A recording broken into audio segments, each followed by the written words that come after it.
Hi there, I'm Shola Leeds. Welcome to Prioritizing with Purpose. I'm excited because this is our fifth episode, such a wonderful journey.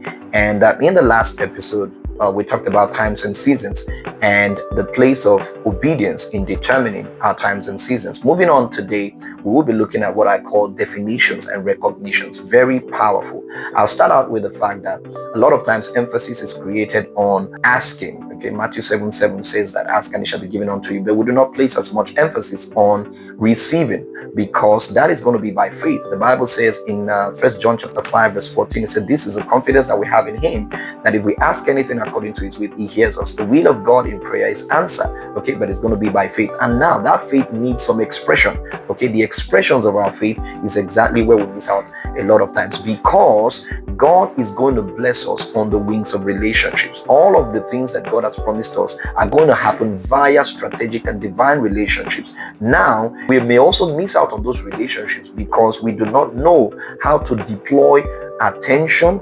devotion, care, and service to the relationships in the manner that allows them to be properly disposed to us in relation to what God has sent them to do.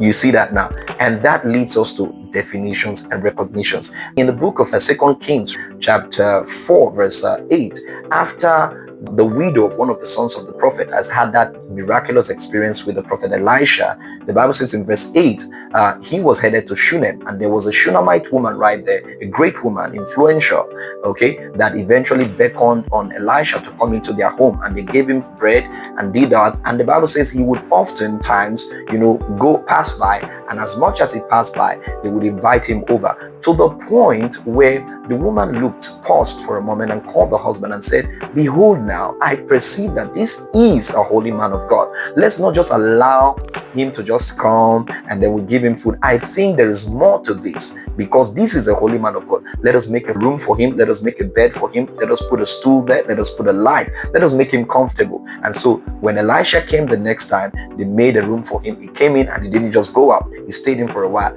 to the point where he called his servant Gehazi and said, what should be done for this particular woman? I can reach out to the authorities, the king, for her, if she wants a word to be put for her. I could also speak to the captain of the armies. Okay, these are the large contacts that Elisha has. But the woman didn't need that. She needed the very thing that connected to Elisha's purpose and the fact that he was a prophet. She said, I don't have a child.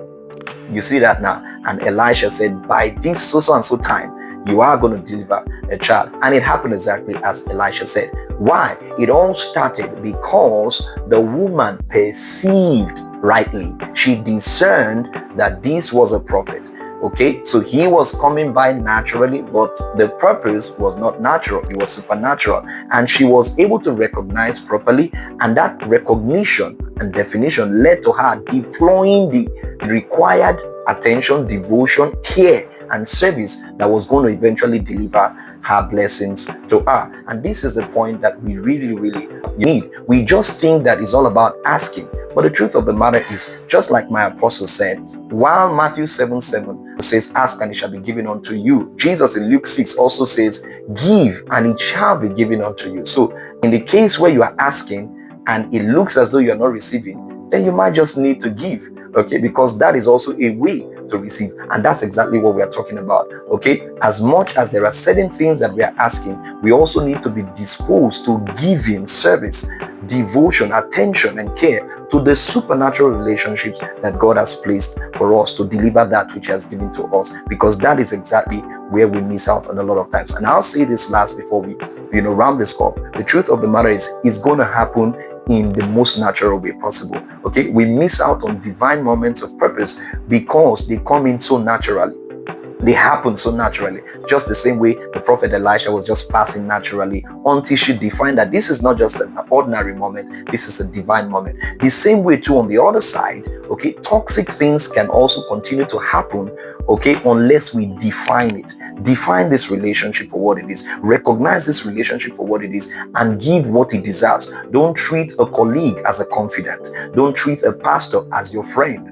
as it were. Okay, don't treat a friend as an enemy. Okay, if you properly discern, then you'll be able to give the right attention, the right value, the right devotion that is commensurate with what it was intended for, so that we can receive that which God has designed for us. I pray that you properly discern the relationship that God has brought your way, so that you can maximize fully that which you are supposed to receive by God from those relationships. I remain Shola Leeds. God has blessed you.